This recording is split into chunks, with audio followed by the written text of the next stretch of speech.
Hi, I am Peter Nathaniel Bula, a BPE student of Ramon Magsaysay. I'm here today to promote inclusive education.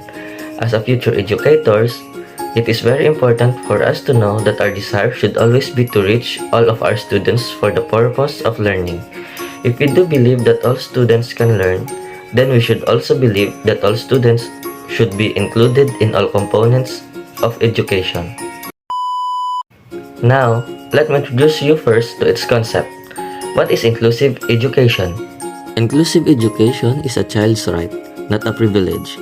Inclusion promotes quality and equitable education for all, without exclusion, including those who may be potentially marginalized by learning need or social position, and increasing awareness about the rights of children with disability to have access to the same education services as children without a disability has led to idea of inclusive education.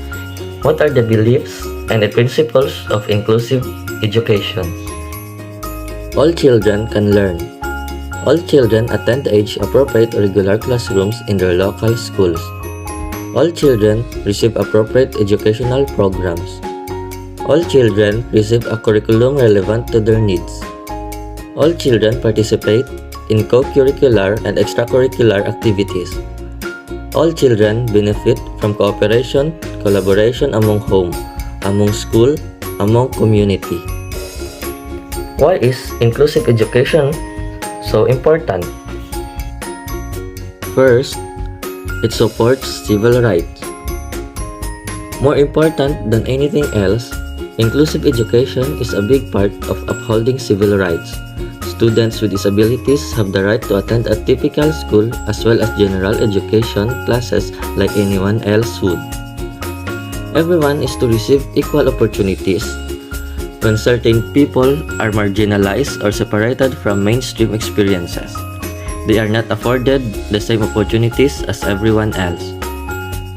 Second, belonging and acceptance. Feeling like you belong and are accepted is important for anyone. And this feeling should extend to children in school. It's important for children to be introduced and interact with those who may not learn or perform tasks the same way they do. It lets them learn more about the differences others may have and allow them to become more accepting, empathetic, and inclusive themselves. Third, improve learning experiences. It increases social and communication skills among students, more focused learning time, more friendships, and better literacy skills.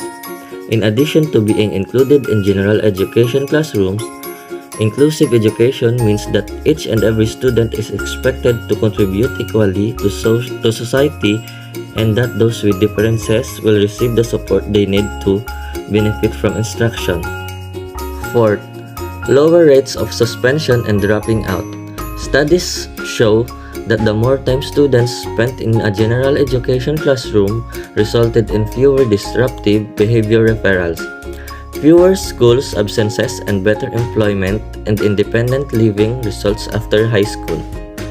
More friendships and a better sense of belonging will make a big difference for a child and could result in much better behavior and even more excitement and willingness to go to school. Fifth, a better sense of community living. Last, but certainly not least, children who have the opportunity to experience inclusive education are given a better sense of community. Having this is especially helpful when they graduate high school, as that will improve community living, further education, and competitive employment. In general, inclusive education is about ensuring access to quality education for all students by effectively meeting their diverse needs in a way that is responsive, accepting, respectful, and supportive. Students participate in the education program in a common learning environment with support to diminish and remove barriers and obstacles that may lead to inclusion. I hope you've learned something about inclusive education. We, future educators, must support this inclusivity among our students because no child must be left behind when it comes to learning. Thank you.